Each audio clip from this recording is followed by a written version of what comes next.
All right, so welcome again to this first week of the first trading week, full trading week of 2025. I don't know how your 2024 went, but it's a new beginning. It's time to get ready for what 2025 has to deliver. So I'm going to be doing a separate video around how to prepare for your year 2025, what you should be putting in place to maximize what the market has to offer you in the year 2025. But that's going to be a different video, so you want to watch out for that. So without wasting more time, let's get into it. So what do we expect for the week? All right, so if we look at the fractal OF, which is what we have on the screen, we could see the dollar futures has been creating high highs, high highs, high highs. All right, so we came close to the low and then rejected off there, and we're still basically bullish. So fractal OF is bullish on the daily, right? All right, so that means we'll be looking to buy the USD, right? So if we're looking to buy the USD, always remember we are looking to sell foreign currency. So if we're looking to buy dollars, then we want to be selling both Euro USD and GBP USD. All right, so let's look at swing shots. So on swing shots, just refresh this. All right, so put back the indicator. All right, so that's it's a bit clearer for those who are just joining. All right, so this is actually made up of, we look at the market structure really, but on the weekly chart. So based on that, higher highs, higher lows, and the bullish close, the indicator evaluates whether we are bullish or we are bearish. So I created this.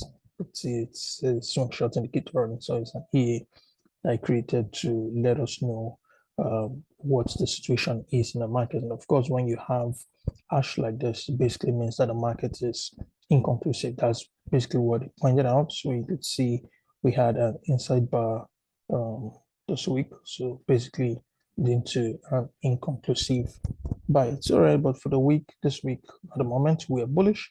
So remember, whenever we are bullish, what we're always waiting for is to see if fractal low form on the H4. So in this case, both the fractal OF and the swing shot are bullish. So we are only looking to buy. That's all we are looking to do in the market. At the moment, we don't have a volume trend yet. So we're waiting for the volume trend to form for the year. We have a way that we do that in the FXP course. So for now, we're still waiting on that to form still early days in the year. All right, so we're just going to be trading off structure for now, except if we get any of our volume models that don't require the volume trend in order to trade it.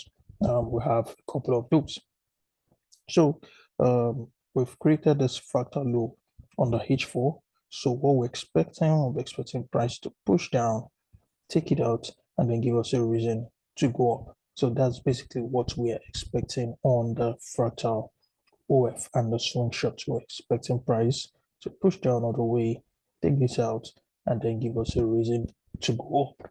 So is that going to happen? Of course, it's the market, anything can happen. So we'll see how that plays out in the coming days. So let's look at fundamental.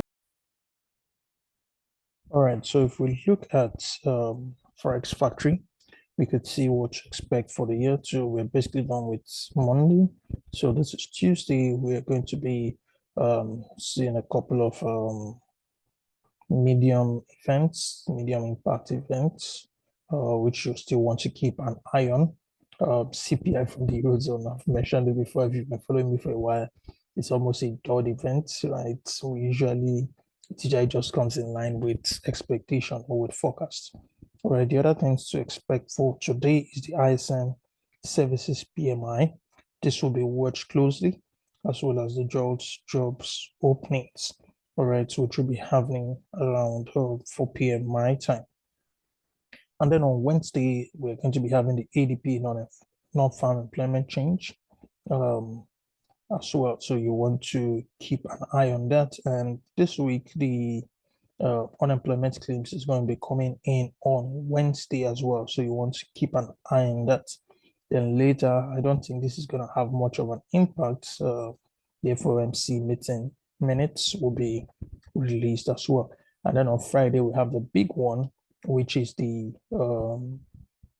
non-farm payrolls, the NFP, and we're going to be seeing that coming in as well. So it's a lot to look forward to for the week when it comes to a fundamental perspective. Now, personally, I've not really done this calculation. I'm supposed to come up with an estimate for the non-farm payrolls. I haven't done that. I haven't sat down to the calculation, but from just off the top of my head, the data that had come in over the last month or so, looking at the NFP, is projected to come in lower than previous. I doubt. I somehow doubt that. All right, so I think it's going to come in higher than forecast, which would likely strengthen the USD. But we'll see how that goes. I need to sit down and do that calculation. So after doing the calculation, if I come to a different conclusion, then I'm going to post it below this video before the close of Wednesday. All right, so that we can get ready for that. So one of the things I'll be doing with those in the FX course is the fundamental bootcamp, where we're going to be looking at how to read all this data. Started with the technicals, right? Then volume, and then so I told them after we are done with those basics, that we're going to move into the advanced stuff, which is the fundamental aspects of trading. Which at the end of the day really is what sustains long movements in the market. So then we'll be looking at how to trade news, how to trade these events, the things to watch out for. Their numbers that you could actually look at and be able to come to certain conclusions about what the numbers should look like. At least the two big ones, both CPI and NFP, are predictable to some extent when you have certain numbers that are available to everyone.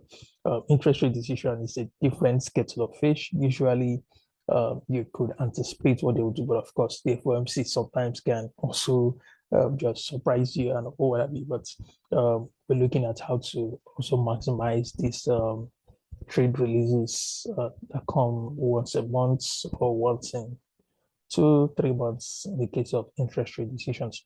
So that's going to be all for now. The trend engine did superbly in December. That is, we're waiting for the volume trend to form, and then we'll keep riding that up. So if you're interested in that, just get to tradeexperts.com.ng and you'll be able to get yourself a copy of that particular E. That's one of the ways to trade hands-free or virtually hands-free in the year 2025. 20 ending of 20.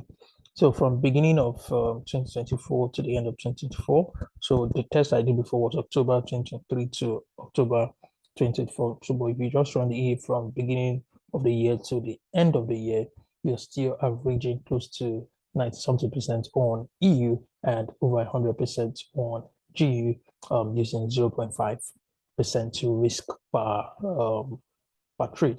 So that's still very, very good in my opinion. So something to consider for the new year. It's an investment that pays itself several times over. All right, that will be all for now. See you next week.